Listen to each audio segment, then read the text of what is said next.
Jemput anak dulu. Iya ya, pulangnya di sore ya. Oh iya.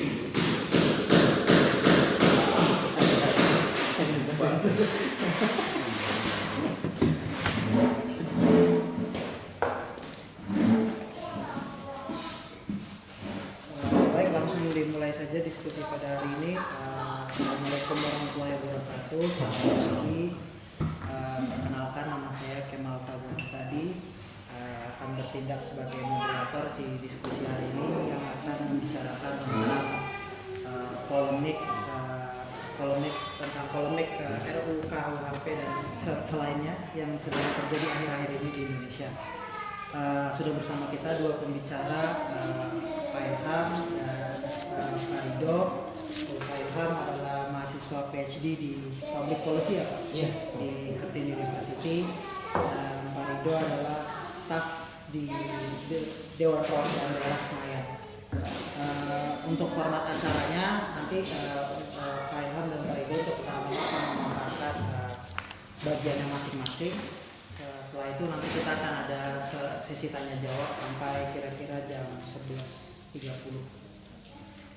Untuk periode pertama mau Pak Rido dulu atau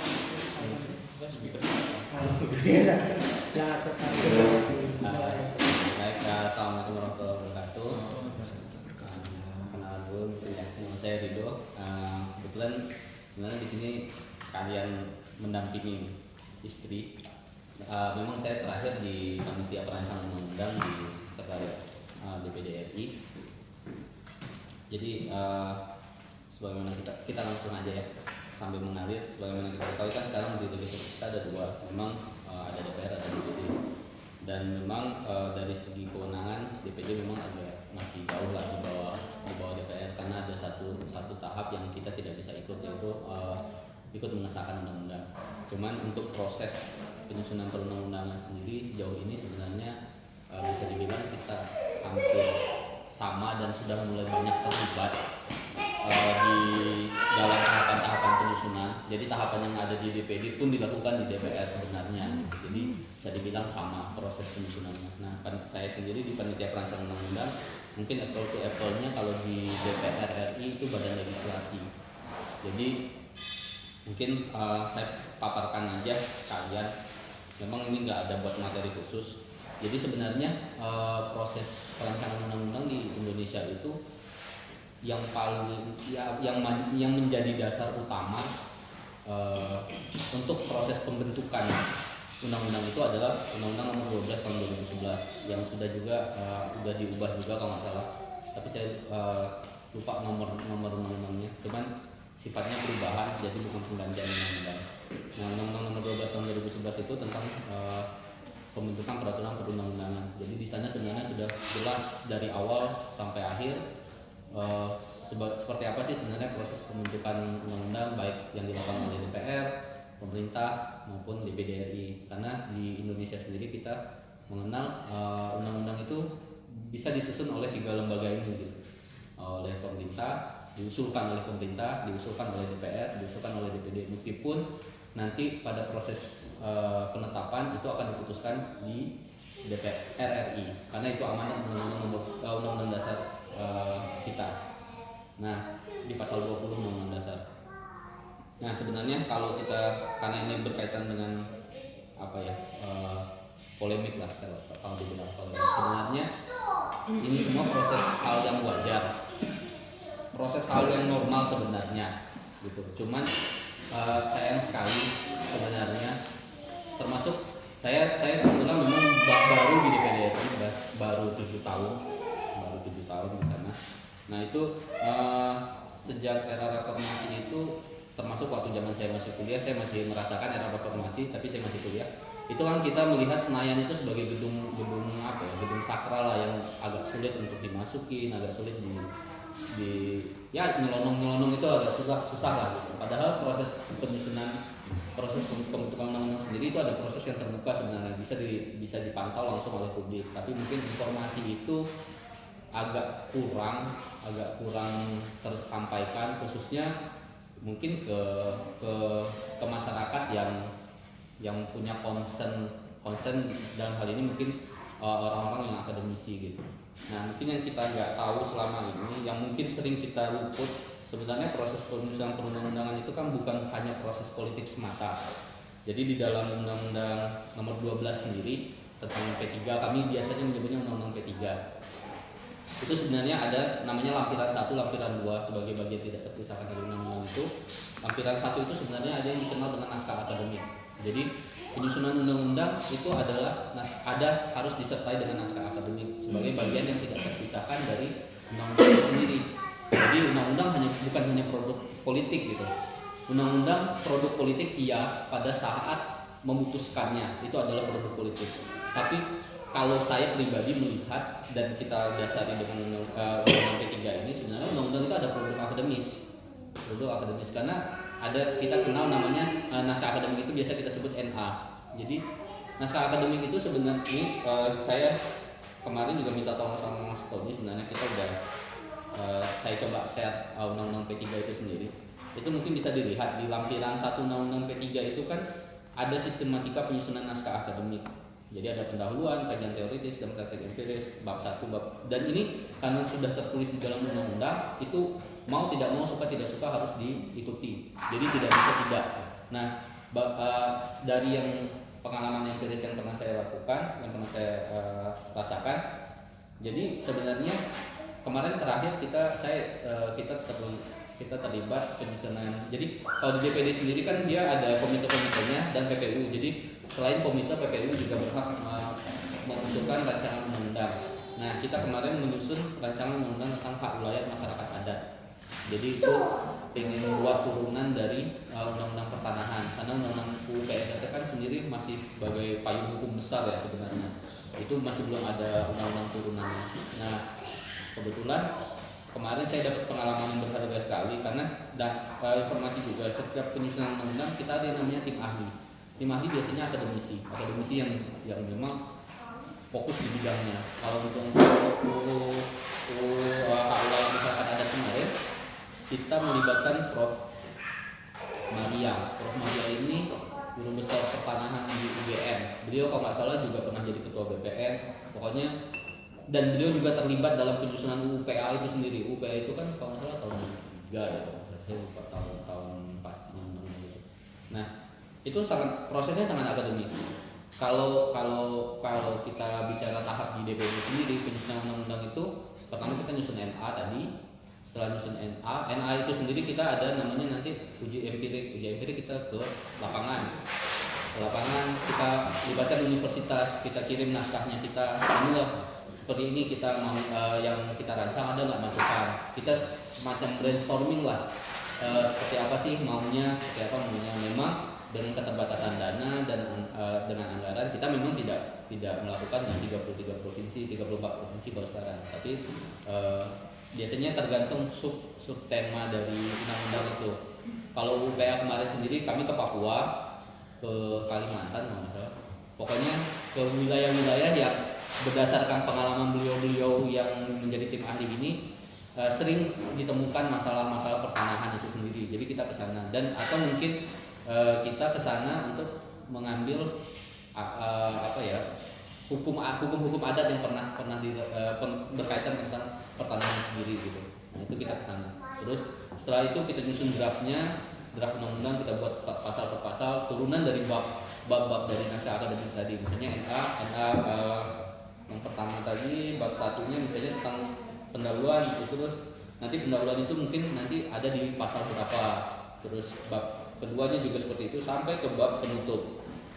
Nah, kita ada setelah itu kita namanya setelah kita susun sudah dalam berbentuk draft, kita lakukan uji sahih itu kita dalam bentuk draft sudah dalam pasal per pasal kita lemparkan ke kampus biasanya. Nah, kita minta masukan, ini loh dari pasal ini silakan teman-teman di kampus kaji ini gitu. Kita datang gitu. Nah, setelah itu baru kita lakukan proses finalisasi. Nah, pada tahap proses finalisasi inilah mulai yang namanya proses politik berjalan. Proses politik mulailah ya tawar-menawar politik segala macam. Setelah itu baru kita tetapkan di sidang paripurna untuk DPD sendiri, di sidang paripurna DPD. Nah, karena DPD tidak punya tidak punya kewenangan untuk menetapkan undang-undang, kita serahkan ke DPR. Karena di dalam undang-undang kita yang berhak mengusulkan RUU itu salah satunya DPD. Jadi anggota DPR, fraksi, pemerintah, dan DPD. Nah, dari DPR biasanya mereka melakukan, kalau kita bisa di DPR dengan tahapan yang sama, mereka akan nanti ada tahapan ada namanya dilakukannya sidang di mereka, nanti mereka minta masukan dari pemerintah segala macam, terus nanti ada pandangan ini, ada pandangan fraksi, sampai pandangan akhir dari tiap fraksi, akhirnya baru diangkat ke sidang paripurna DPR, ditetapkan, baru diserahkan ke pemerintah untuk diundangkan. Nah, di dalam Undang-Undang Nomor 12 juga kan sebenarnya jelas DPR berhak melakukan berhak memutuskan undang-undang itu, menetapkan memutuskan untuk menjadi produk hukum, tapi harus diundangkan sebelum berlaku, diundangkan oleh presiden. Nah, untuk kasus-kasus yang kemarin terjadi, memang ada sedikit, saya bilang sih, entahlah, kalau saya sendiri melihat itu bukan kesalahan prosedur ya, tapi memang saya sempat ngobrol kemarin ke teman-teman yang di sana. Ada proses yang ganjil, memang iya, dalam proses penyusunannya ada proses yang ganjil, mungkin iya, karena seperti kita harus tahu juga di dalam undang-undang P3 tadi kita juga bisa lihat nyusun undang-undang ini kan nggak bisa tiba-tiba yuk kita pengen, ini ada kebutuhan masyarakat, yuk kita buat yuk undang-undang ini, yuk kita buat ini. Kita ada kerangka acuannya.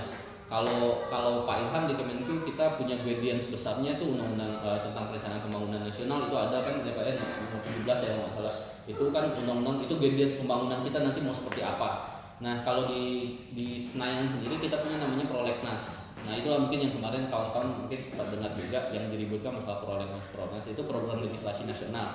Nah, itu sebenarnya rencana penyusunan undang-undang yang akan dilakukan anggota dalam satu periode. Jadi kita sendiri kenal namanya Prolegnas. Kalau kita membahasakannya Prolegnas long list itu dari awal periode sampai akhir periode itu judul-judulnya secara ideal harusnya sudah disertai NA. Jadi penyusunan RUU itu mengusulkan di dalam Prolegnas pun mengusulkan judul itu nggak bisa mengusulkan aja judulnya dulu, NA-nya belakangan. Itu sebenarnya nggak bisa seperti itu. Tapi ya dengan banyak keterbatasan lah mungkin itu masih bisa dilakukan. Tapi tetap dalam proses penyusunan harus ada NA, itu wajib. Nah, setelah Prolegnas long list kita ada Prolegnas prioritas, itu disusun tahunan itu dilakukan sama DPR, DPD, dan pemerintah. Nah, tahunan itu nanti disampaikan setahun ini kita mau bahas undang-undang apa. Jadi diambil dari yang 5 tahun tadi, kita lihat ada 5 tahunan, dikerucutkan tahun ini prioritasnya seperti apa sih gitu.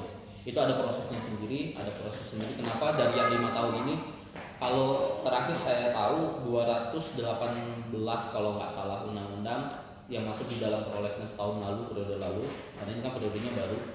Kalau periode ini sendiri untuk DPD sendiri 50 terakhir yang saya tahu mengusulkan judul RUU untuk masuk Prolegnas.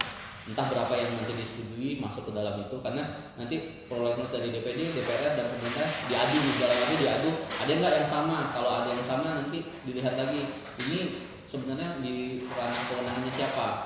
Kalau punya DPD nanti dikasih ke DPD, ini pemerintah ya begitulah pokoknya. Nah, setelah ada prioritas tahunan barulah mulai disusun untuk prioritas tahunan ini. Kita mulai susun DPR menyusun apa, DPD menyusun apa, pemerintah menyusun apa. Nah, keganjilannya mungkin kalau undang-undang KPK kemarin yang saya tahu itu saya sendiri belum dapat draft terakhir sebenarnya, jadi nggak terlalu bisa komen banyak. Memang undang-undang itu pernah masuk di dalam prioritas Prolegnas tahun 2017 kalau nggak salah. Jadi kalau dibilang itu undang-undangnya gaib, enggak juga gitu. Itu sebenarnya sudah pernah diusulkan dulu di tahun 2017, enggak selesai, entah diam, entah apa gitu, di mereka proses politik mereka enggak selesai, terus baru muncul kemarin di akhir periode.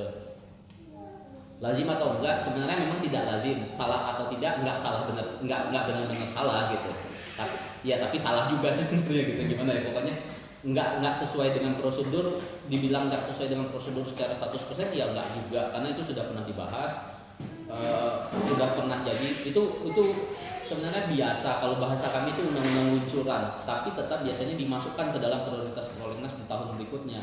Jadi misalnya undang-undang ini nggak jadi karena di undang-undang kita sendiri, mungkin kalau teman-teman ngikutin UU P3 ini kan kemarin baru direvisi, ada istilahnya pemerintah dan DPR sepakat untuk undang-undang itu dibahas secara carry over. Jadi undang-undang yang nggak selesai tahun ini, selanjutnya tahun depan mungkin nggak perlu masuk prioritas prolegnas lagi atau seperti apa.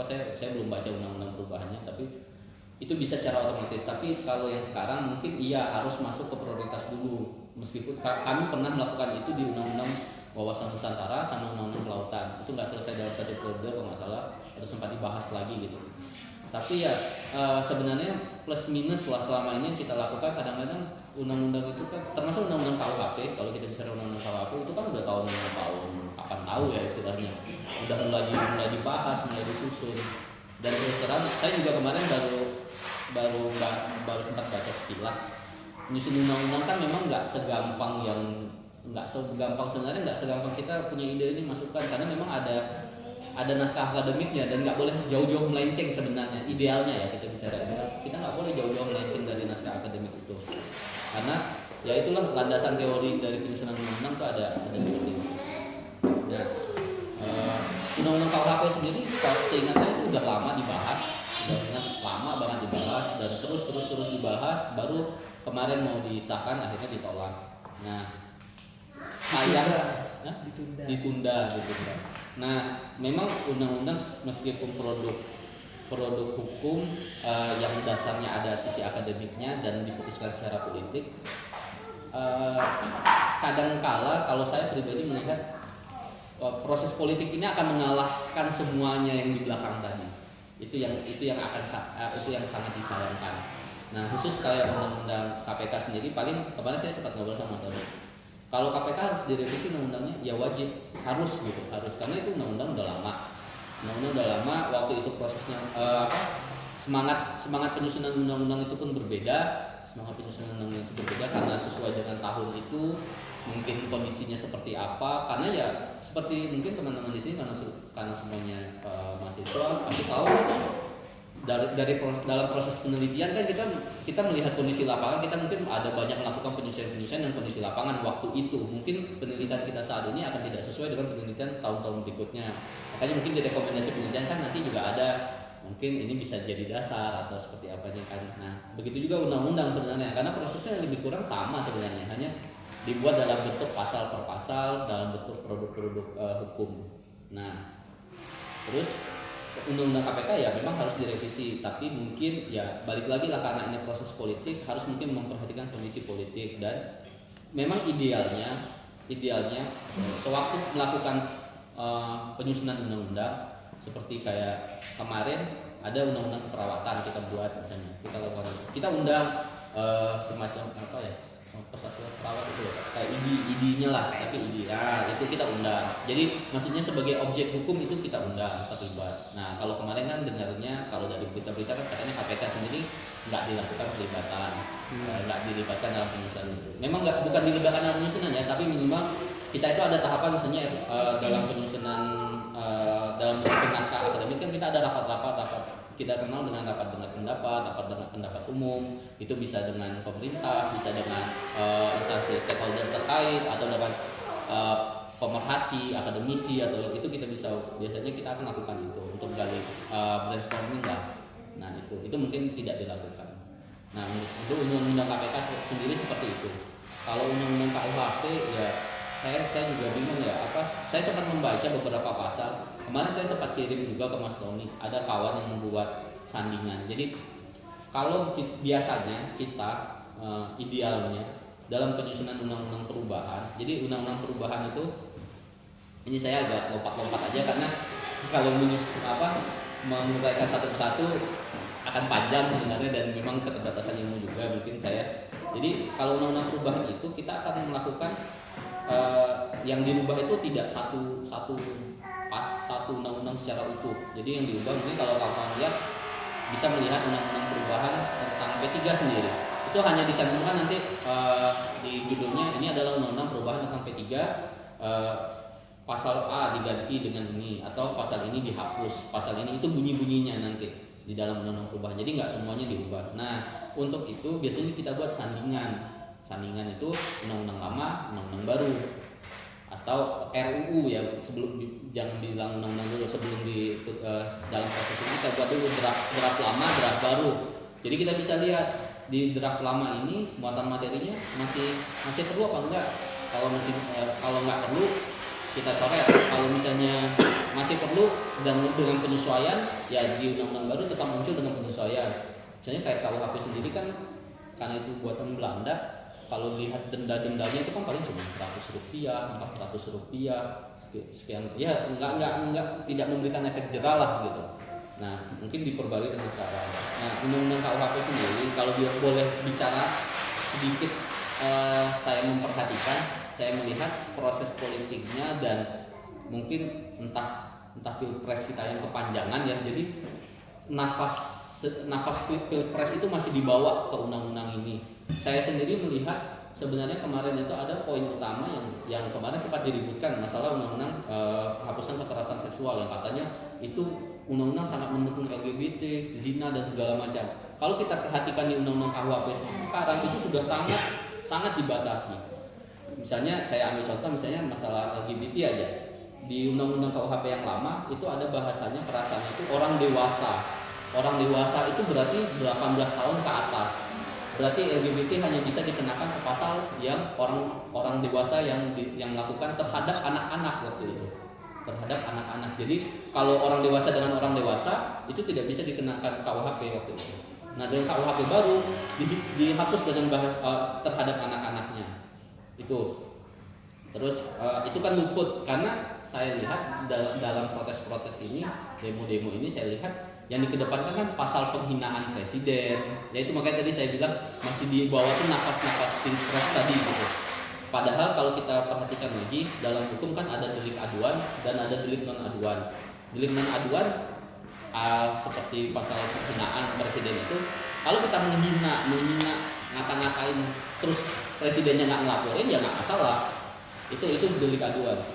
Beda dengan delik non aduan. Delik non aduan mungkin seperti pasal pembunuhan. Pasal pembunuhan orangnya dibunuh, mungkin kalau kita angkat kasus yang lama, kasus Mirna misalnya, itu sekalipun keluarga tidak melakukan tuntutan, polisi pasti akan mengusut karena itu bukan delik aduan sifatnya. Jadi dia harus urusan katakanlah keluarga memaafkan, istilahnya nggak mau ngambil pusing lagi, tarik tuntutan, polisi pasti akan tarik tuntut karena itu bukan delik aduan.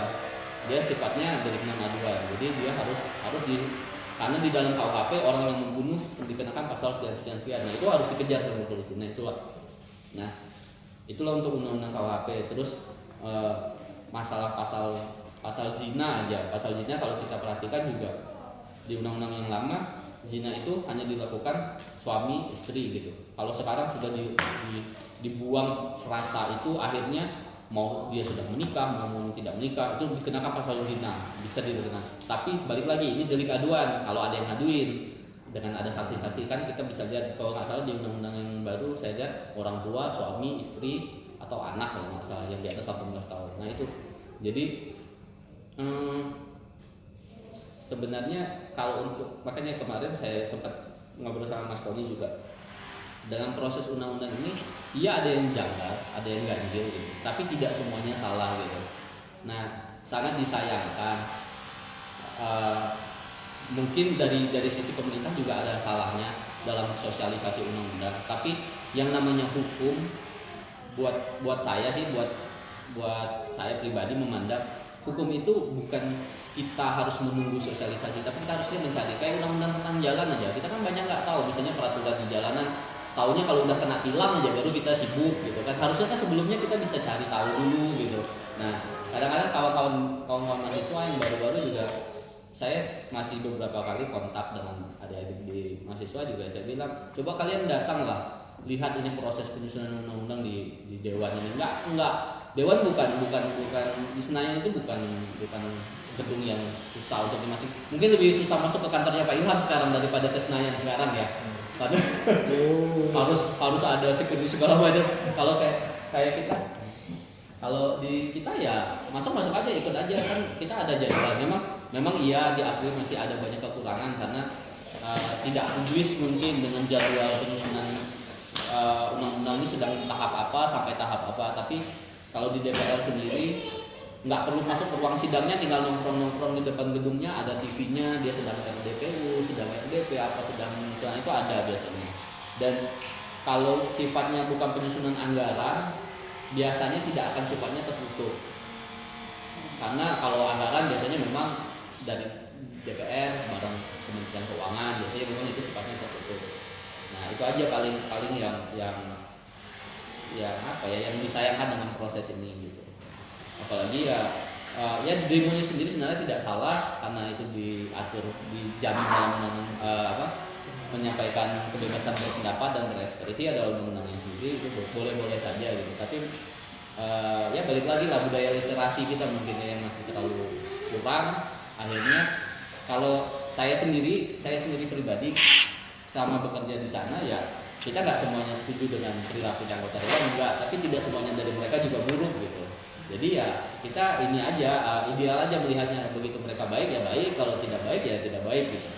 Karena ya proses penyusunan undang-undang bukan proses kerja semalam ya, yang memang banyak harus ada penyusunan NA. Mungkin nanti teman-teman bisa lihat aja di dalam Undang-Undang P3 tadi gitu. Itu aja sih mungkin pemaparan awalnya, kita bisa ngobrol.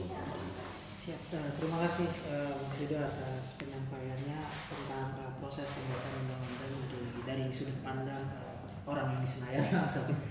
Selanjutnya mungkin Mas Ilham bisa memaparkan sebagai orang yang di pemerintahan yang menjalankan peraturan perundang-undang, menjalankan undang-undang yang telah dibuat di Senayan, dan apa kendalanya dari misalnya ada yang tidak sesuai dengan fakta lapangan atau lain-lainnya, boleh dijelaskan? Assalamualaikum Waalaikumsalam. Selamat siang. Terima kasih kepada semua. Pertama terima kasih Pak Tony tiba-tiba nelfon saya mau ada diskusi katanya tentang apa ini yang rame-rame undang-undang. Terus saya bahas apa saya? Ya bahas ini Pak, dari segi kenapa kok sampai rame-rame begini sih, sampai rame saya langsung bilang, ini saya bagian ngerangkum berita aja. Karena kalau sifatnya teknis, akademis, Mas Rido udah disediain, nanti Mas Rido bahas ini Pak, proses gimana undang-undang itu sampai bisa disahkan gitu. Misalnya, oh iya, begitu. Berarti saya bagian ngerangkum berita aja nih. Oke lah, boleh. Terus kalau tadi moderator bilang dari sisi pemerintah, enggak, saya nggak bawa latar belakang. Makanya kemarin pas Pak Tony bilang, Pak, jawaban terakhir di kantor apa? Oh, jangan bawa nama kantor, nggak relevan. Statusnya di sini aja, karena memang nggak pas kalau saya mau bicara ini pakai latar belakang kantor, aktivitas di Indonesia.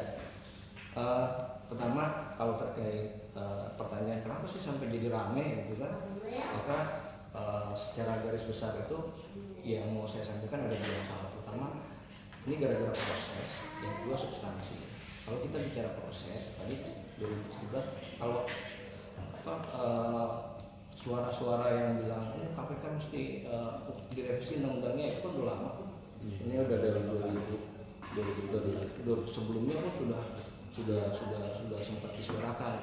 Artinya naskah akademiknya draft RUU sudah disusun. Kemudian 2017 rame-rame naskah isunya meningkat, nah kejadian ketua DPR waktu itu Setia Novanto kena kan. Ketua DPR waktu itu Setia Novanto kena. Terus sekitar pertengahan tahun 2018 itu Setia Novanto diganti sama Bambang Susatyo. Bambang Susatyo ditanya sama media, bilangnya jamin undang-undang KPK itu nggak akan direvisi, dijamin. Ini udah waktunya udah terbatas banget, belum lagi mau pemilu, terus habis pemilu sekalian pilpres, dan habis itu udah tinggal sisa sedikit lagi lah masa baktinya DPR pada saat itu kan 2019 30 September. Tidak ada yang terpikir bahwa revisi undang-undang KPK itu akan jadi kemudian sampai disahkan secepat itu. Nah, terkait proses, kenapa jadi rame? Karena itu tadi janjinya tidak dijamin gitu, tidak ada revisi undang-undang. Di 2019 itu dari 55 rancangan undang-undang yang masuk sebagai prolegnas itu satu pun nggak ada di situ tentang RUU revisi undang-undang KPK. Nah, ketika itu sudah mulai rame, mulai dibahas lagi di media, dan pemerintah sudah mengirim draftnya ke surpres ke DPR, gitu ya, surat presiden penyampaian undang-undang revisi undang-undang KPK itu. Tadinya orang bilang ini sama kayak 2017 kali ini, 2017 sudah masuk prolegnas berapa kan, tapi akhirnya nggak sampai disahkan karena banyak penolakan kan. Ini baru wacana nih, gitu kan. Ternyata bergulirnya cepet tuh. Begitu dari presiden ngirim surpres, DPR bahas 5 September langsung sidang paripurna lolos gitu kan. Wah, luar biasa banget nih kan.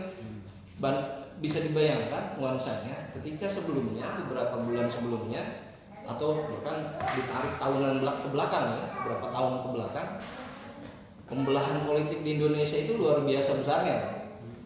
Sampai mungkin kalau teman-teman lihat baca berita, pusing aja ngeliatnya gitu kan. Alah, ini kapan sih akurnya gitu kan. Kalau sampai ada yang membatin gitu, nah mungkin ini jawaban dari itu, pertanyaan di batin itu, kapan sih akurnya? Nah, ini disahkannya revisi undang-undang KPK itu adalah tanda akurnya mereka, karena lolos terus gitu, ada perlawanan dari satu pihak. Jadi hati-hati kalau mau membatin gitu ya.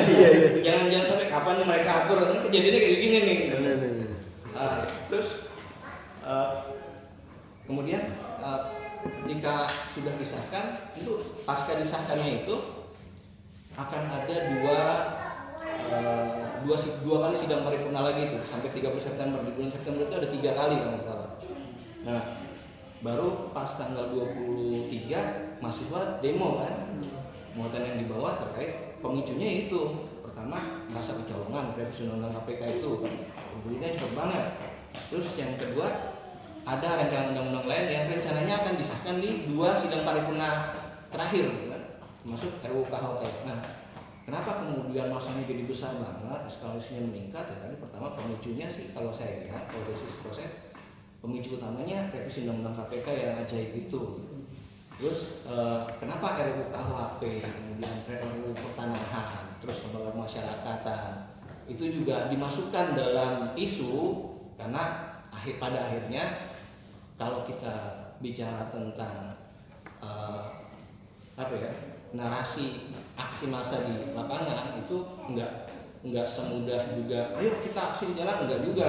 Jadi dalam proses antara saya yakin antara tanggal 5 September itu sampai menjelang 23 September itu aksi mahasiswa itu lagi konsolidasinya bukan hanya internal, karena kalau untuk mau menggulirkan isu itu harus konsolidasinya selain antar kampus, kalau mau besar ya, selain antar kampus, di dalam kampus apalagi yang fakultasnya banyak, kalau stansi cuma dikit gitu kan, tinggal ke tengah taman CD aja udah semua gedung ngeliat gitu kan.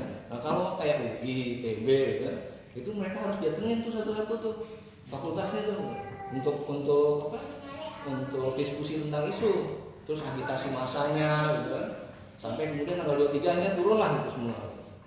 Nah kenapa itu dibawa? Karena biasanya mahasiswa itu turunnya juga enggak, ketika mau turun itu mau merumuskan isu itu enggak ngobrol sendiri, counterpartnya biasanya LSM. Nah LSM ini punya concern terhadap RUU yang mau disahkan. Selain yang berkecolongan itu, RUU yang mau disahkan juga punya concern, RUU KUHP, terus RUU pertanahan. Nah yang banyak kemudian jadi masalah adalah kenapa kok jadi ramai kayak begini, terus berhari-hari sampai anak STM turun gitu. Terus kalau dari perspektif saya, ini kan berbagi perspektif gitu. Kalau nanti kita diskusi ada perspektif lain silakan. Kalau dari perspektif saya, pemicu utamanya proses RUU revisi undang-undang KPK yang terlalu cepat aja tiba-tiba muncul. Nah, ini pada khawatir ini RUU KUHP yang mereka merasa ini itu belum pernah gitu. Jangan mau di kayak kemarin lagi nih, traumanya itu masih ada gitu. Traumanya masih muncul, makanya demonya berhari-hari gitu. Dan kenapa sampai orang bertanya itu kapan berhentinya sih demo ya, kan tanggal 30 September masih sidang paripurna dan ada suara-suara di dalam gedung Bundar itu bilang ya kita terima aja, maksudnya pada saat ini kita belum memutuskan ya, tapi masih ada 2 kali sidang lagi nih, sidang paripurna, belum tentu juga kita akan tunda, bisa jadi kita sahkan di 2 paripurna itu, jadi peluang untuk itu masih ada, makanya masanya masih muncul terus gitu. Jadi sebenarnya kalau lihat proses itu pemicu keramaiannya. Terus kedua substansi. Kalau kita bicara substansi tadi sebagian kan Mas Hudo udah menyampaikan gitu kan. Nah, kalau kita bicara substansi sebenarnya revisi undang-undang KPK itu orang rame gitu. Kalau saya lihatnya ini kita berbagi perspektif terkait nuansa. Pada saat yang sama pimpinan KPK baru dipilih nih. Nah, kalau teman-teman ngikutin proses seleksinya itu banyak suara, banyak kekhawatiran. Kenapa? Kok calon-calonnya ada beberapa calonnya yang dinilai ini integritasnya rendah nih, integritasnya nggak bagus nih, bahkan sampai dianggap jalan tol gitu. Calon yang disorot itu malah sekarang jadi ketua KPK gitu. Kenapa? Karena beliau itu mantan direktur penindakan di KPK, tapi kemudian ditarik ke Bareskrim gara-gara waktu itu di KPK lagi diproses pernah pelanggaran etik berat, tapi nggak diproses sama KPK karena waktu itu posisinya beliau sudah tidak di KPK lagi, sudah ditarik ke Mabes Polri, makanya dihentikan sama KPK. Cuma pada saat seleksi capim KPK yang dikedepankan oleh beliau ketika ditanya, oh nih dulu sempat diajukan untuk pelanggaran kode etik berat, enggak, itu dihentikan katanya. Ya benar dihentikan karena posisinya sudah di Mabes Polri waktu itu, nggak di KPK lagi, dihentikan karena pimpinan KPK lihat ya sudah bukan pegawai kita, masih mau dikasih pelanggaran kode etik berat, bagaimana kan, nggak bisa. Itu nuansanya ya. Nah ketika terpilih kemudian lihat sosoknya kayak begitu, terus ini kalau ini murni dugaan saya, hipotesis saya. Jadi ketika sebelumnya DPR itu menganggap bahwa capim KPK ini adalah bukan capim, pimpinan KPK bisa jadi alat mereka untuk mengontrol. Maksudnya gini, ketika saya berkuasa maka jadi sentuh-sentuh saya dong gitu. Makanya pimpinan KPK-nya harus yang bisa diajak bekerja sama. Nanti begitu dia masuk, nanti yang dihajar jangan saya dan kelompok saya, yang lain aja gitu. Harapannya begitu, ekspektasinya begitu. Makanya orang selalu ribut gitu ketika capim KPK itu lagi berproses, lagi diseleksi. Jangan sampai yang terpilih, kalau dari luar gedung DPR, jangan sampai yang terpilih ini integritasnya nggak bermasalah. Kalau yang dalam gedung DPR, ekspektasinya lain lagi. Tapi beberapa kali pemilihan pimpinan KPK itu tidak ada yang ngaruh. Kenapa? Karena ternyata proses internal KPK sendiri sudah terbentuk. Nah, artinya gini, siapapun pimpinannya itu sebenarnya ini tidak pernah terungkap secara gamblang di media. Siapapun pimpinannya, proses internal KPK itu sudah jalan sendiri. Jadi penyidik-penyidik itu sudah punya SOP di dalam, sudah punya sistem sendiri, baku. Cara kerja mereka sudah terstruktur. Sehingga kalau mau ada OTT itu kadang pimpinannya nggak tahu ada OTT gitu kan. Terus tinggal penyidiknya lapor pimpinan kan, karena mereka yang akan ngadepin media kan gitu. Jadi secara kelembagaan sebenarnya sudah macam autopilot ya, tanpa pimpinan KPK pun sudah jalan tuh. Ini pengakuan langsung dari penyidik KPK yang kebetulan adik kelas saya 2 tahun di bawah saya. Jadi pimpinan KPK itu siapapun pimpinannya nggak akan punya taring yang kuat ke dalam sistem penyelidikan di KPK. Bahkan Alexander Marwata yang nanti akan diganti sempat bilang dia kaget juga jadi pimpinan KPK minta BAP sebuah kasus ke penyidik nggak dikasih. Luar biasa, pimpinan KPK minta BAP sebuah kasus nggak dikasih gitu sama penyidiknya. Itu sampai seperti itu ya. Makanya ini momentumnya pas. Kalau kita bisa bicara nuansa, substansi yang dimasukkan pada yang kemudian jadi masalah yang dimasukkan pada revisi undang-undang KPK ini adalah pemunculan pasal-pasal yang membuat penyidik ini yang membuat penyidik ini jadi agak terbatas gerakannya. Tapi saya nggak tahu kenapa harus dimunculkan Dewan Pengawas. Kenapa nggak kalau mau penyadapan harus ada izin tertulis dari pimpinan KPK misalnya. Kenapa nggak pakai gitu aja memperkuat pimpinannya, tapi munculin lagi Dewan Pengawas gitu ya. Ini yang saya tahu kenapa akhirnya di proses politiknya memunculkan itu Dewan Pengawas itu.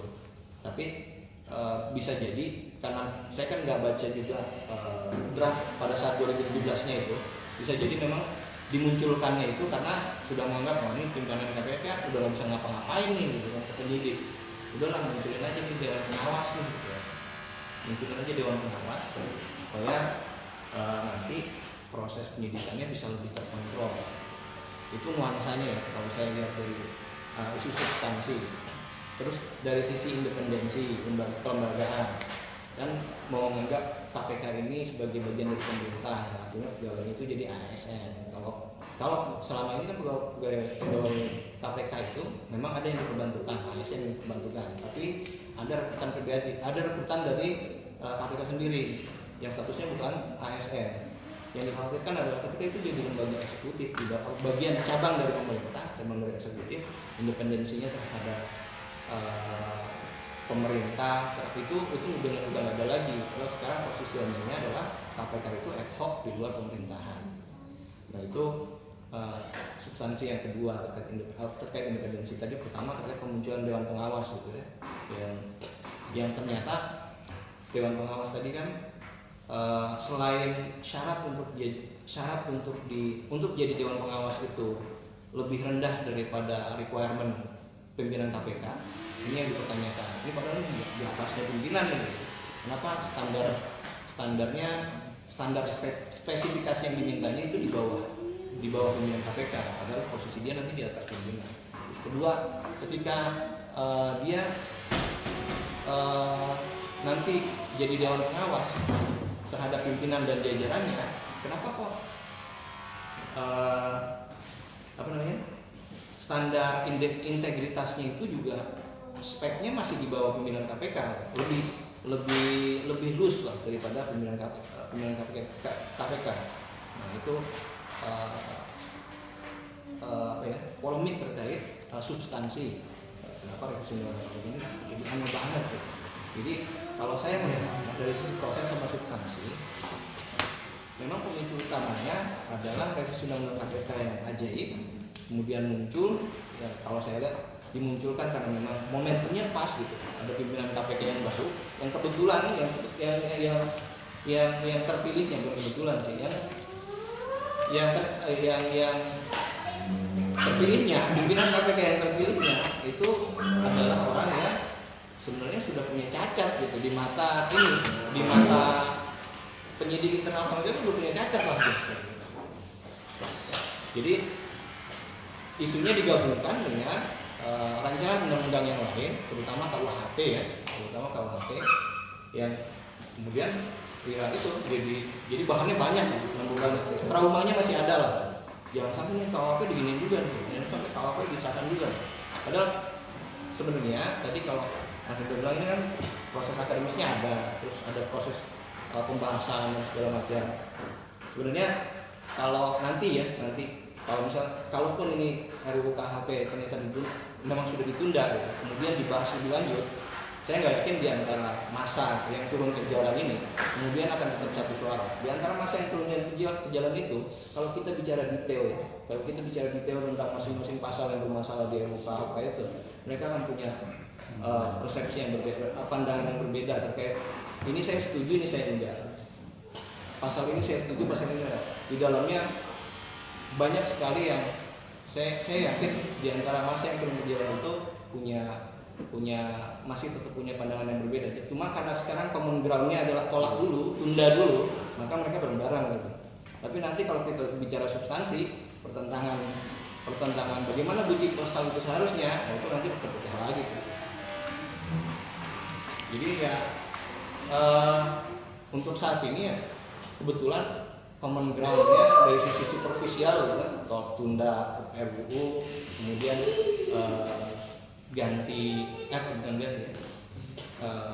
batalkan ya, ujungnya batalkan revisi undang-undang KPK itu common ground-nya di situ aja, sampai sebatas itu, nggak sampai detail ya, nggak sampai detail pasal-pasal, karena saya yakin kalau detail tadi akan terbelah, akhirnya masa itu akan terbelah sikapnya. Terus terakhir terkait dengan Perpu tadi tuntutan dulu. Saya cuma mau menjelaskan sedikit kemarin pernyataan sikapnya Aibsa. Yang pertama, yang poin kedua menyoroti tentang DPR yang tergesa-gesa menetapkan RUU.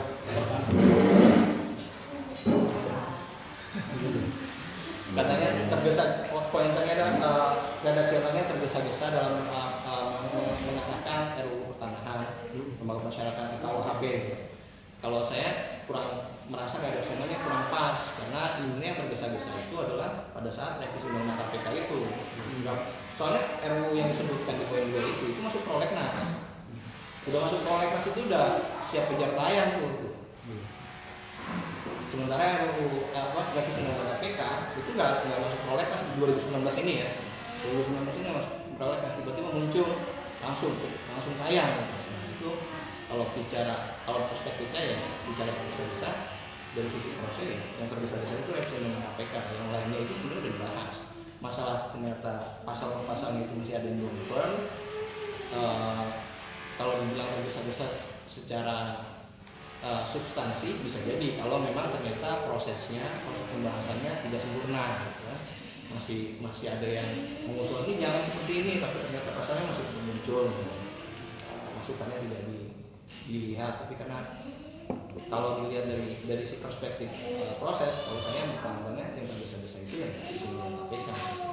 Sehingga yang poin pertama mendukung pemerintah untuk menerbitkan Perpu undang-undang KPK pun, kalau dari pendapat saya agak aneh gitu. Kita jadi sedang mengusulkan pada pemerintah untuk menjatuhkan kewibawaan sendiri. Kenapa? Orang pemerintah udah setuju sama undang-undang itu, kenapa harus munculkan Perpu itu pertama. Terus yang kedua, khawatirnya jadi backfire nanti arahnya bisa impeachment segala macam. Kalau dibilang Perpu itu muncul kan harus ada kegentingan yang memaksa. Nanti kalau dimainin lagi tuh, ada rame lagi nih gitu. Jaga politik dan media di Indonesia. Makanya mungkin judicial review itu jadi hal yang lebih smooth, walaupun hasilnya belum ketahuan, orang masih tetap ya itu harap-harap cemas itu hasilnya judicial review apa yang MK bakal gimana ya. Di saat posisi MK pun sekarang lagi agak turun lah reputasi ini juga nggak seperti pada saat Pak Mahfud dulu, itu kan latihannya lagi naik tuh, begitu dipercaya begitu ada kasus nanti selesai. Oke, berarti ya terima kasih Mas Ilham atas pemaparannya. Untuk yang baru datang, saya rangkum untuk yang tadi Mas Rido sampaikan bahwa dalam proses pembuatan undang-undang yang boleh mengajukan adalah DPR, pemerintah, dan DPD. Tapi untuk DPD ada keterbatasan dalam kewenangan untuk pengesahan undang-undang. Lalu dalam pembuatan undang-undang sebuah polemik adalah hal yang wajar dan bukan hal yang tabu untuk dibicarakan. Lalu dalam proses pembuatan undang-undang itu tersendiri bukanlah hal yang tiba-tiba langsung jadi, tapi perlu naskah akademik, perlu tinjauan dan sosialisasi yang menyeluruh ke berbagai tempat, terutama tempat-tempat yang akan terdampak langsung akan pengaplikasian undang-undang itu tersendiri. Lalu undang-undang itu tersendiri sebenarnya adalah sebuah produk akademik karena didasari oleh naskah akademik, kajian-kajian menyeluruh di universitas maupun fakta lapangan. Akan tetapi saat pengesahannya baru akan menjadi sebuah produk politik karena di situ akan terjadi lobby-lobby dan deal antar partai atau antar golongan di pemerintahan. Sedangkan untuk yang dari Mas Ilham tadi dari sisi yang berbeda mengatakan bahwa kenapa ada keributan yang terjadi di Indonesia itu lebih karena orang-orang merasa kecolongan dengan tiba-tiba RUU KPK langsung disahkan dalam waktu yang cukup cepat, walaupun secara substansi sudah pernah dibicarakan sejak lama. Tahun 2017 misalnya sudah masuk prolegnas. Tapi untuk tahun 2019 ini tidak masuk prolegnas, kok tiba-tiba disahkan. Sehingga itu yang bisa memicu keriuhan di Indonesia. Selain itu mungkin juga ada dorongan-dorongan dari LSM yang ikut memobilisasi massa untuk aksi tanggal 24 September kemarin. Sedangkan untuk RUU KPK dari Mas Ilham mengatakan bahwa sebenarnya KPK itu sendiri terlepas siapapun pimpinannya, sistemnya sudah firm, sudah kuat, sehingga bila pimpinannya pun tidak dalam tanda kutip tidak visible untuk memimpin KPK, sebagai lembaga KPK akan tetap bisa terus menjalankan tugas-tugasnya karena penyidiknya sudah memiliki SOP dan sudah sekitar lebih dari 10 tahun berjalan dan terbukti sudah banyak kasus-kasus yang diungkap. Hanya Mas Ilham mempertanyakan akan independensinya apabila RUU KPK yang salah satu substansinya menjadikan pegawai KPK sebagai aparatur sipil negara itu bisa mempengaruhi independensi dari KPK itu sendiri. Mungkin itu yang bisa saya summary. Untuk pertanyaan mungkin dari floor ada yang ingin mempertanyakan terkait pemaparan yang sudah disampaikan oleh Mas Ridwan Basila tadi. Silakan. Ya, Pak Bobi silakan. Terima kasih. Saya tadi melambat mungkin Mas dulu ya. Saya juga sempat mengikuti beberapa proses, mungkin tidak ke level penyusunan di level DPD atau DPR, artinya internal di kampus aja dengan kementerian misalnya itu sangat menguras tenaga dan pikiran saya.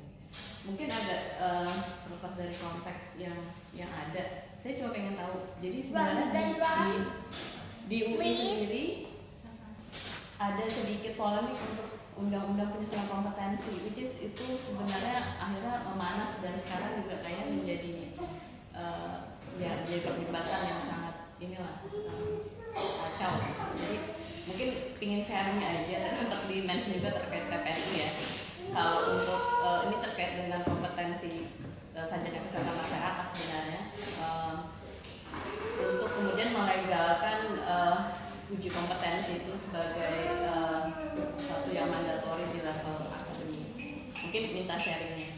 Kalau untuk Pak Ilham, pertanyaan saya yang kedua, pertama terima kasih sudah bersummary Pak. Bisa lebih clear sebenarnya masalahnya. Sebenarnya saya juga bingung ujungnya mana gitu, jadi kayak rumit banget kayaknya. Tadi mungkin pertanyaan saya sih sejauh mana usulan-usulan dalam bentuk pemikiran yang kritis dan sebagainya itu bisa diakomodir dalam melakukan perubahan, atau is just ya udah masukkan, tapi artian is just masukkan, kita ya balik lagi. Saya sebenarnya agak skeptis juga sih dengan pemerintahan ya, artinya ya ada beberapa hal yang mungkin juga rasanya percaya atau enggak lagi gitu dengan pemerintah yang ada sekarang dalam proses yang sangat carut marut kayak gini gitu. Ya cuman kalau kita tadi sudah memasukkan beberapa pernyataan sikap, jauh mana itu dapat diakomodir sih gitu. Mungkin juga nanti masukkan dulu ya, ini nanti proses kesananya gimana, dan mungkin nggak akan ada konten substansi atau apa yang tadi pemikiran Mas Ilham juga rasanya dipikirkan banyak orang gitu ya, artinya independensi dan sebagainya itu saya sangat setuju. Mungkin itu Mas. Mas Didi mau menjawab dulu ya? Ya, makasih Mbak Kopi. Jadi ini kita kalau ini kan bicaranya proses penyusunan undang-undang yang tadi uji kompetensi ya. Ada banyak beberapa undang-undang yang berkaitan dengan yang seperti itu ya, kayak kemarin juga kita ada buat penyusunan undang-undang tentang pendidikan kedokteran, tentang profesi kedokteran itu sendiri itu. Nah, mungkin ini sistem yang memang harus dibenahi bersama kalau saya bilang sih. Terus terang kami sendiri dalam proses penyusunan undang-undang agak sering terkendala untuk menemukan lembaga atau pakar atau orang yang tepat ya dalam memberikan masukan-masukan yang komprehensif. Dan kadangkala yang jeleknya dalam proses penyusunan undang-undang dengan kita melibatkan mereka misalnya jadi tim ahli. Kalau kayak kemarin undang-undang keperawatan itu Prof siapa ibu-ibu saya lupa, itu yang ketua perawat itu beliau jadi tim ahlinya. Nah, beliau jadi tim ahli itu yang menariknya, beliau jadi tim ahli di kita, beliau jadi tim ahli di DPR, beliau jadi tim ahli di pemerintah. Itu undang-undang kan dibahasnya dikirim sama tiga lembaga ini nih. Nah, sewaktu orangnya, karena kan penyusunan undang-undang meskipun tadi saya bilang proses akademik memang iya, terus proses politik. Nah, sayangnya kadang mungkin karena kita masyarakat secara umum atau kelompok berkepentingan atau LSM atau siapapun lah ya yang sebagai pihak pengontrol ini sering kali tidak mengikuti dari awal sampai akhir atau tidak serius dalam mengikuti. Namanya manusia pasti ada tuh keinginan-keinginan pribadinya mereka. Terus terang kita sendiri kemarin sempat ada membahas satu undang-undang, mungkin saya belum bisa sebutkan lah undang-undang itu. Ternyata tim ahlinya kita kebelakangan baru tahu beliau ini ternyata punya perusahaan yang berkepentingan langsung dengan undang-undang itu sendiri gitu. Itulah. Begitu. Jadi ya kita belakangan baru tahu karena kita tahunya beliau punya posisi yang sebenarnya bisa mengakomodir secara umum ya gitu. Tapi ternyata beliau punya itu di belakang kan.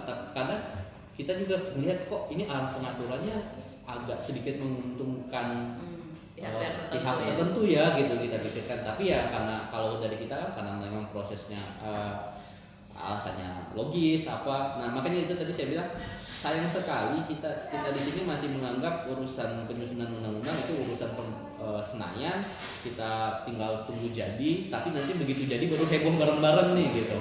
Nah itu aja sih kadang yang saya heboh. Terus ini sedikit menambahkan berkaitan dengan tadi Pak Ilham kan singgung di akhir masalah rekomendasi. Memang kalau dari saya pribadi dalam undang-undang itu setelah dia diputuskan, apalagi ini sudah diputuskan ya. Mungkin sekalian sedikit menjawab yang Mbak Kopi yang kedua. Setelah dia diputuskan itu kan ada tiga cara untuk dalam tanda kutip membatalkan. Itu kita serahkan ke proses legislasi berikutnya, maksudnya diajukan lagi dengan Perpu atau dengan judicial review. Nah saya nggak tahu, memang kalau saya baca di media ada beberapa pakar yang bilang Perpu udah tepat, ada yang bilang judicial review yang sudah tepat, JR yang sudah tepat. Kalau saya sendiri memang berdiri di posisi yang saya pikir JR memang yang paling tepat dalam kondisi ini. Karena pertama gini, kalau saya memandang Perpu hanya sifatnya kayak kalau bicara obat itu kayak painkiller aja. Ada masalah, lagi ribut-ribut kasih Perpu diam, selesai.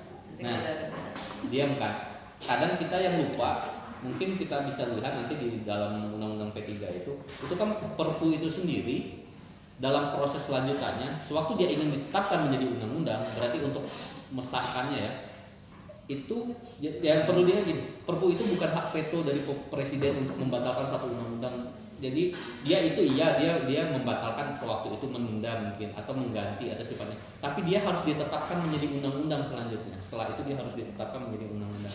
Dalam proses dia menetapkan menjadi undang-undang itu harus melalui DPR lagi. Nah, undang-undang ini dari DPR ditolak, dikeluarkan Perpu. Waktu mau menetapkan, ajuin lagi ke DPR. Nah, makanya saya tadi pikir memang langkah yang paling baik lakukan JR. Memang JR pun juga ada kelemahannya. Sewaktu undang-undang itu dianggap tidak bertentangan langsung dengan undang-undang dasar, dia akan bisa melenggang aja gitu. Jadi sewaktu substansinya mungkin substansi tadi Pak Ilham paparkan bilang hakim MK bilang itu nggak melanggar undang-undang kok gitu, tidak melanggar undang-undang dasar kok gitu. Ya itu memang kelemahannya akan di sana. Tapi memang proses yang paling smooth ya di sana. Karena saya lihat perpu dulu yang paling heboh zamannya Pak SBY itu perpu tentang pilkada nggak salah. Itu yang sempat ditunda ya. Pilkada itu pokoknya tentang pemilihan itu yang sempat lama tertunda. Cuman ya saya melihat dari sisi apa ya, sisi masyarakatnya itu ya sifatnya hanya pensiunan aja. Ini lagi ribut-ribut kasih perpu diam aja gitu. Tapi setelah itu tindak lanjutnya kan perpu itu akan harus dibahas lagi.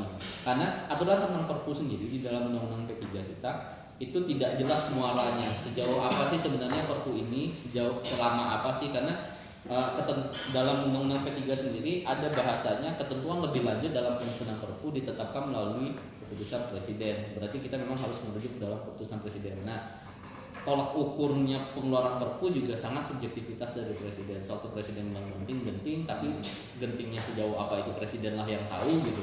Karena memang itu haknya diserahkan. Tapi nanti bisa dicabut. Isi perpu maksudnya? Oh ya, maksudnya artinya kalau misalnya memang perpu itu ya posisi si perpu ini. Perpu itu diakui dalam tata urutan perundang-undangan itu. Kita lihat di pasal 7 kalau nggak salah dalam undang-undang P3 itu dia nomor 2 ya, setelah undang-undang dasar terus undang-undang garing peraturan pemerintah mengganti undang-undang gitu. Dia bisa ya itu suatu dia akan digunakan untuk membatalkan satu undang-undang, dia harus diundangkan nanti. Jadi bahasanya peraturan pemerintah undang-undang tentang peraturan pemerintah tentang pengganti undang-undang gitu. Tentang pengganti undang-undang tentang undang-undang nomor sekian. Jadi dijelaskan itu di dalam judulnya nanti dia menjadi undang-undang tapi kelihatan di sana undang-undang tentang peraturan pemerintah mengganti undang-undang tentang undang-undang yang dicabut apa gitu. Dia akan menjadi undang-undang tapi gitu. Statusnya dia akan menjadi undang-undang. Nah, untuk menjadi undang-undang dia harus melewati proses sama ya. Undang-undang tadi lagi penyusunan undang-undang. Nah, itu sih. Ya paling baik memang kalau menurut saya untuk itu ya harus dikawal dari kelompok-kelompok akademis memang yang harus mengawal atau LSM atau apa ya itu yang paling baik ya, karena kita juga punya keterbatasan di sana. Nah, itu aja sih paling. Ya kalau pertanyaannya sejauh mana usulan sikap, pernyataan sikap itu bisa diakomodir, kalau saya mengatakannya ya kita nggak bisa ngukur sampai hasil, karena yang bisa kita lakukan entah sebagai mahasiswa, entah sebagai civil society itu menyuarakan apa yang menurut kita itu baik buat masyarakat secara umum. Masalah nanti hasilnya apakah itu akan diakomodir atau enggak, itu tadi proses nggak hanya cuma proses akademis atau proses diskusi, tapi juga finalisasinya pada proses politik.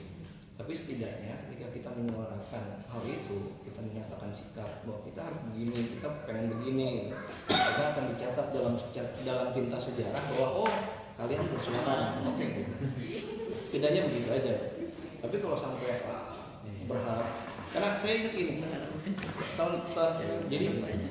tahun 98 mahasiswa demo, semua unsur demo sampai ada kerusuhan, kemudian rezim Soeharto jatuh.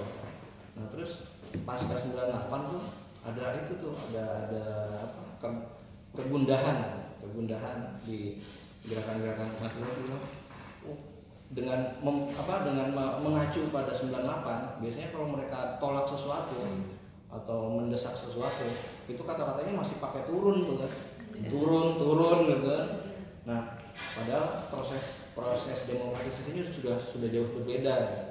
Proses politik, proses demokrasi itu jauh berbeda dengan sebelum 98. Makanya ketika bicara turun itu nggak segampang ketika 98 turun gitu kan. Cuma acuannya selalu begitu, hasil akhirnya itu harus turun, yang itu harus turun pokoknya. Padahal nggak semudah itu, dan dalam era yang seperti sekarang akan jadi lebih rumit lah, akan nggak menyelesaikan masalah juga. Makanya kemarin dibilang ada yang dompleng tagar gitu kan, tadinya cuman set KPK apa batalkan revisi mereka, tunda UKP, terus tiba-tiba muncul tagar baru gitu kan, turun kan. Ada kalau apa free rider pasti ada lah, kalau kayak gitu sulit gitu untuk ditahan. Tapi isu awalnya kan bergeraknya gitu, yang penting pernyataan sikap, menyatakan sikap bahwa ya ini loh kami udah bersuara gitu. Masalah kalian, anda yang di sana mau menyetujuinya, mau mengikutinya, ya monggo. Ya kami yang jelas kami sudah mengingatkan gitu. Kalau beda halnya ketika itu proses berjalan, orang tuh diem aja ngebatin ya semua, aduh ini nggak bener ini. Sama kayak apa video yang saya kirim itu, ini mungkin nggak nyambung. Kalau video yang saya kirim dia kan bilang ada apa ekspatriat yang kerja di Kanada, salah satunya orang Indonesia, terus ditanya kamu kalau lagi rapat ngomong enggak, saya diem aja, yang banyak ngomong orang India, makanya mereka maju kan. Padahal kalau dari sisi kepintaran orang Indonesia tuh lebih pintar kan. Ya gimana kamu kalau pas rapat diem aja sih, diem aja dah. Saya juga bisa kalau begitu. Harusnya begini. Ini sama ketika kita menyatakan sikap, kalau kita diem aja gitu kan ngebatin semua. Iya. Ya. Tapi mungkin Ya. informasi ya, maksudnya saya nggak tahu deh pada prosesnya kalau teman-teman yang di kampus yang memang aktif untuk menyuarakan hal-hal atau ikut berpartisipasi dalam proses penyusunan tadi misalnya ini lah, saya gitu, maksudnya dari DPR atau pihak yang terkait itu menanam sini sebagai bentuk ya tadi menggunakan tenaga. Kadang kan ya udah taunya cuma beberapa gelintir orang yang memang dari sisi profesi misalnya, atau beberapa elemen lain dari katakan misalnya mahasiswa atau apa, bagaimana mekanisme untuk mengundang atau kadang nggak tahu, saya sih selama kuliah juga jarang, nggak pernah mendapatkan informasinya kalau misalnya terkait kayak gitu. Ya kayak ada audiensi Ya kayak gitu dalam penyusunan RUU setelah dari naskah. Apa kita langsung datang aja gitu ke Senayan? Gimana caranya? Itu kan itu yang kita nggak tahu ya, maksudnya kurang lah Ini pengalaman kita bicara. Sebenarnya itu masalah strategi sebenarnya Mbak. Kalau saya bilang, saya dulu sempat ngobrol sama istri fisioterapi kan, saya bilang kalian fisioterapi itu kalah loh sama dukun, saya bilang gitu. Karena di undang-undang tenaga kesehatan itu disebutkan di situ tenaga kesehatan non medis gitu yang diakui sama masyarakat itu ada bahasanya. Sedangkan kalian di sini bukan dikalahkan, disamakan saya bilang. Kalian yang sekolah yang ini itu disamakan dengan dukun loh saya bilang. Karena rumpun fisioterapi ada di dalam situ. Nah saya bilang tantangannya ke depan fisioterapi, kan saya bilang kan nanti ada MEA segala macam bisa bakal datang, mungkin dosen juga nanti kan bakal ada katanya dosen isunya dosen dari luar datang apa, itu kan harus ada proteksinya apa ya, satu-satunya harus undang-undang. Itu masalah strategi aja. Saya bilang waktu itu saya sempat bilang coba fisioterapi punya IV-nya coba ngobrol deh dengan anggota. Waktu itu yang kalau yang saya lihat yang dilakukan sama perawat ya, saya sempat salut ya sama teman-teman perawat ya, itu mereka ketua PPNI-nya tadi bilang bahwa ya PPNI-nya itu temuin kira-kira siapa sih anggota-anggota yang bisa bersuara, dia deketin, diajukan ini loh. Atau ya bisa juga bersurat, dengan bersurat itu kita bisa bersurat untuk meminta audiensi, itu bisa, itu lazim untuk dilakukan sebenarnya. Tapi ya balik lagi mungkin ini kita informasinya agak terbatas ya, sebenarnya bisa aja minta. Nah apalagi kalau saya bilang kan strateginya bisa dilakukan, yang paling gampang dilakukan sewaktu mau pemilihan. Mereka kan butuh masa ya Pak ya. Nah sebenarnya balik lagi, sebenarnya itu hanya masalah strategi aja.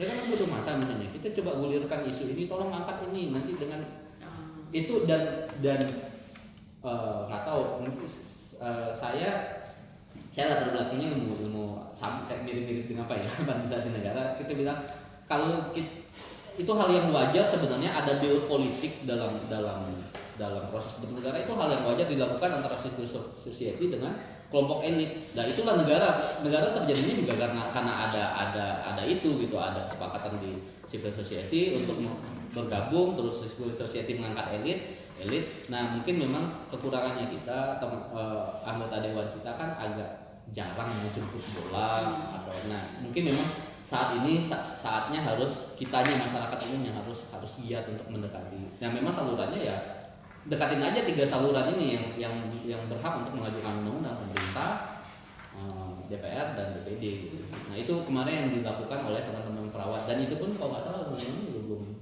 masih bermasalah deh kayaknya dia. Gitu. Jadi intinya harus capek. Ya kalau mau beraudiensi silakan beraudiensi. Kalau yang paling sering beraudiensi kalau untuk masyarakat ya teman-teman, saya kalau ke DPD sendiri yang paling aktif itu teman-teman dari timur, mulai dari Maluku, Papua, segala macam itu paling aktif. Paling aktif untuk melakukan audiensi. Atau kalau kita sendiri karena memang dengan keterbatasan pemanfaatan teknologi dan sumber daya keuangan juga saya lihat. Kalau kita kan sebenarnya PPU sendiri punya pusat studi hukum di daerah sebenarnya. Itu kita kerja sama kampus-kampus, tapi memang itu juga ternyata nggak terlalu maksimal. Dan yang paling bisa dimanfaatkan ya memang kita harus mengenal wakil rakyat kita. Sewaktu mereka reses, datangin. Saran saya itu paling begitu mereka reses, datangin, karena mereka punya kewajiban untuk menampung aspirasi masyarakat waktu saat reses. Ada lagi? Kalau gitu saya mau nanya. Kan kalau undang-undang itu misalnya kalau nggak salah di bawah undang-undang nanti ada peraturan perundang-undangan. Kalau nggak salah, nah peraturan perundang-undangan itu yang saya pahami adalah sebagai kayak apa ya, operating booknya undang-undang. Undang-undang misalnya peraturan sebagai dasarnya, peraturan perundang-undangan itu kayak tata cara pengaplikasiannya. Nah, apakah dengan undang-undang yang dalam tanda kutip banyak kontroversi itu nanti mungkin tafsirnya bisa berbeda lagi di peraturan perundang-undangan? Karena kan kalau di bahasa Indonesia tuh satu kata hilang bisa berubah gitu nanti semua keseluruhan maksud dan inti dari kalimatnya gitu. Apakah peraturan perundang-undangan itu juga harus kita kawal dalam pembuatannya, atau hanya undang-undangnya saja karena dia sebagai dasar dan nanti kita bisa gugat lagi, atau gimana gitu Mas Ridho? Kira-kira kalau menurut saya sih gini, jadi sebenarnya undang-undang itu kan ada batang tubuh, ada penjelasan, nuansa kenapa pasal itu muncul, itu biasanya sudah akan diantisipasi pada saat penjelasan, sehingga nggak semua orang menafsirkan sendiri-sendiri maksud dari pasal itu. Itu yang pertama. Kemudian yang kedua, kemungkinan peraturan pemerintah sebagai turunan dari undang-undang itu berbeda dengan undang-undang di atasnya, kemungkinan itu ada kecil banget. Tapi seandainya pun ada proses untuk untuk di MA kan PMK MA ya, karena bukan itu terkait peraturan pemerintah kalau misalnya dirasa ini nggak cocok, nggak sesuai sama undang-undang yang menaunginya, itu bisa diajukan. Dan sudah banyak kasus kayak gitu yang peraturan pemerintah atau peraturan gubernur atau peraturan presiden yang dianggap ini bertentangan dengan undang-undang di atasnya, itu ada. Tambahan itu ya. Jadi di pasal 7 undang-undang ketiga kan kata peraturan perundang-undangan itu yang pertama undang-undang dasar, peraturan MPR, undang-undang atau peraturan pemerintah pengganti undang-undang, terus ada peraturan presiden tadi yang mungkin masuk kemarin itu peraturan presiden, ada peraturan pemerintah dulu PP, habis peraturan pemerintah ada peraturan presiden, terus ada peraturan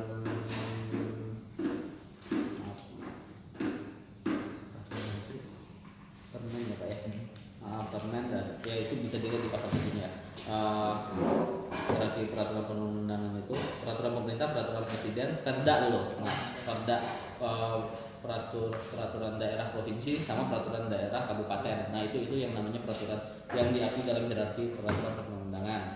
Nah ya itu tadi penjelasannya sebenarnya sama di lampiran 2-nya, mungkin nanti bisa dilihat apa sih bagian dari undang-undang. Undang-undang itu ada judulnya, ada batang tubuh, ada bab penutup, ada pasal penjelas. Nah dalam pasal penjelas biasanya umumnya saya lupa teorinya kemarin sempat baca sih. Jadi undang-undang itu memang kalau yang berkaitan dengan pidana itu hanya boleh di dalam peraturan daerah dan peraturan pemerintah ya. Pidana.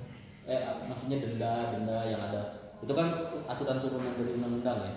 Itu kan biasanya di undang-undang itu nggak akan muncul gitu. Misalnya ada kebutuhan masyarakat kalau ada pelanggaran ini buang sampah misalnya itu kan harus ada peraturan peraturan yang menghukum ya, Iya. menghukum denda sekian Itu nggak dibahas di Nah, undang-undangnya. gimana? Artinya hukuman-hukuman itu kan nggak dibahas di Ya memang ya berarti memang butuh peraturan turunan karena undang-undang tidak akan bisa berjalan karena ini sudah ada kasusnya undang-undang apa ya kemarin undang-undangnya sudah selesai lama, PP-nya belum diterbitin sama pemerintah ya undang-undangnya diam aja karena di dalam biasanya di dalam undang-undang nanti di penutupan biasanya undang-undang yang sifatnya teknis akan disebutkan ini pasal sekian dalam waktu sekian hari atau tahun itu pemerintah wajib menerbitkan PP yang mengatur lebih lanjut tentang ketentuan perundang-undang tersebut gitu. Peraturan perundang-undang ini gitu. Nah, jadi memang harus ada PP-nya. Jadi ya itu kalau undang-undang bertentangan dengan undang-undang dasar dibawa ke MK, kalau peraturan yang tadi di bawahnya mulai dari PP, Perda Prov, Perda Kabupaten bertentangan ya dibawanya ke MA karena itu jalurnya. Dan yang nggak jarang juga bertentangan ini undang-undangnya nggak ada, perdanya utuh. Itu paling sering kejadian. Balik lagi kita banyak contoh di Indonesia bagian timur. Banyak banget perda yang sangat dibutuhkan sama pemerintah provinsi atau pemerintah kabupaten di kawan-kawan di daerah timur. Ternyata punya nggak ada. Karena mungkin ya tadi proses penyusunan undang-undang kita tadi yang kurang jemput bola atau gimana gitu. Biasanya kalau di Papua ini ya tentang laut kalau nggak salah itu pengelolaan wilayah laut pesisir pantai itu sempat ada perdanya dibutuhkan sama masyarakat, undang-undangnya nggak ada.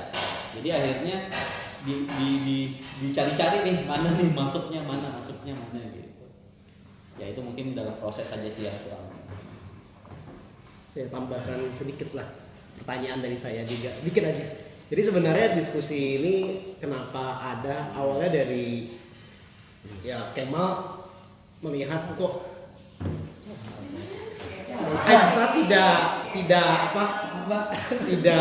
dia tanya awalnya pernahkah Aibsa kirim surat ke Konjen? Saya bingung kan surat apa? Setahu saya kalau Aibsa pusat kirim surat ke Konjen udah jelas juntrungannya minta bantuan.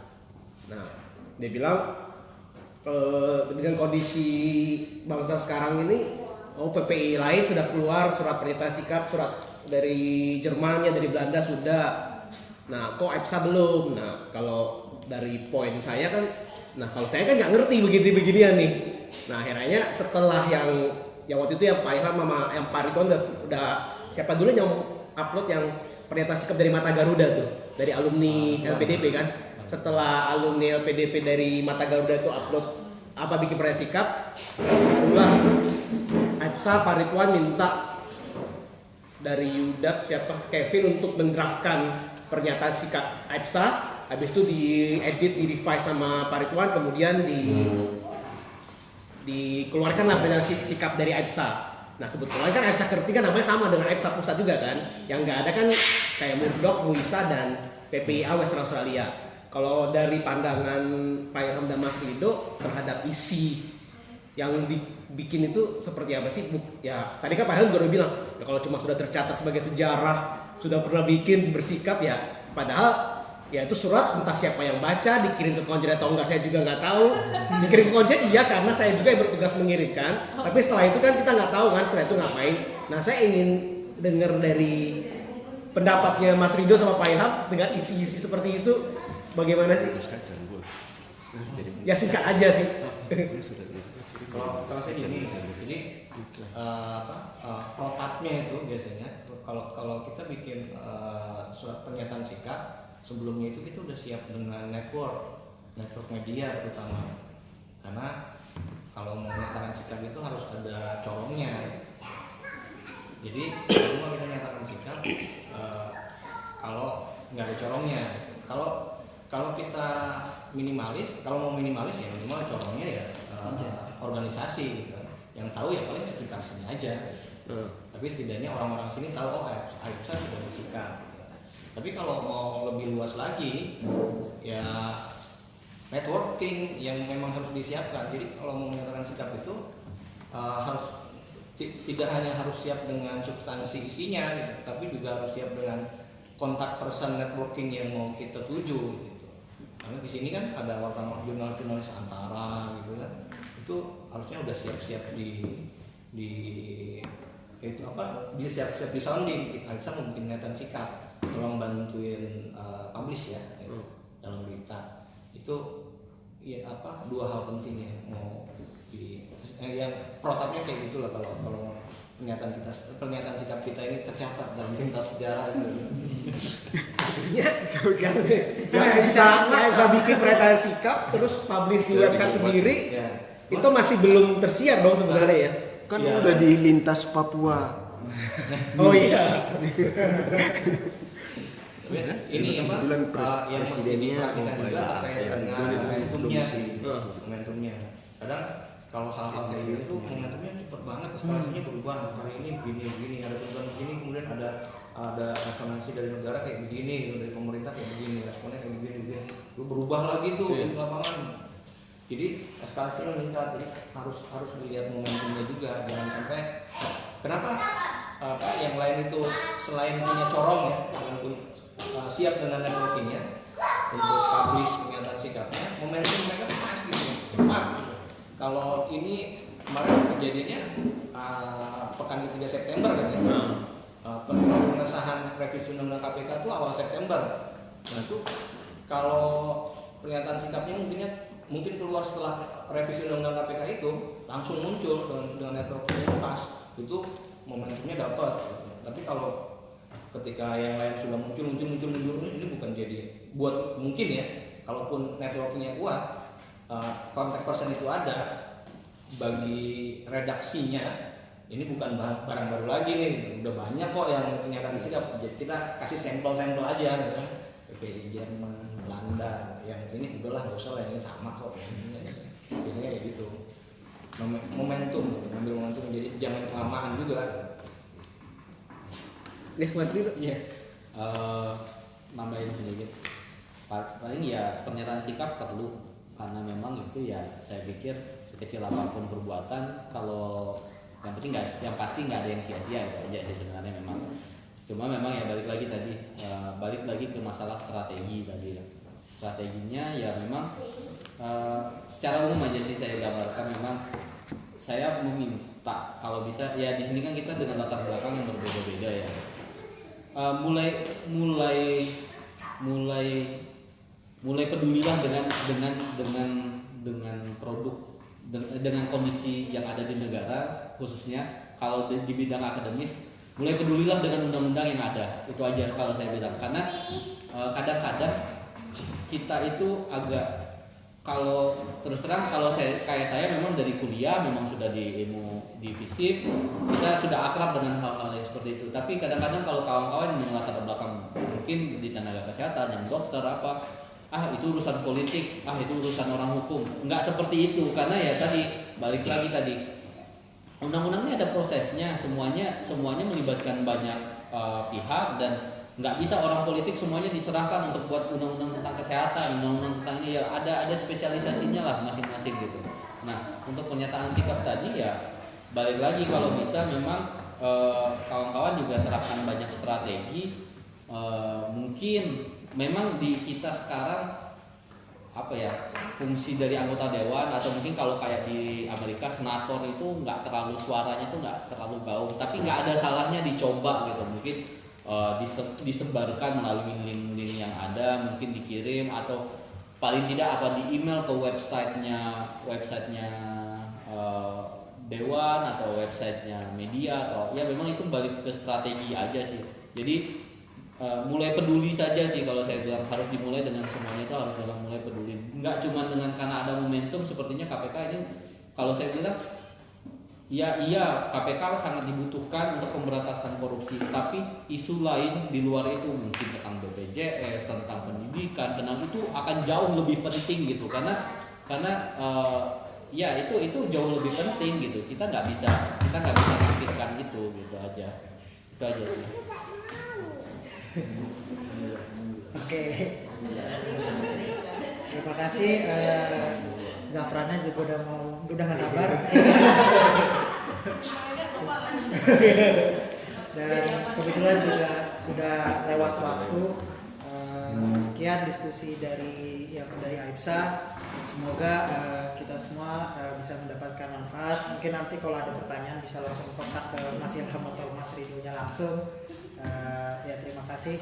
Ini ada Certificate of Appreciation dari AIPSA untuk Mas Rido dan Mas Ilham yang akan diberikan langsung oleh Mas Tami. Nah.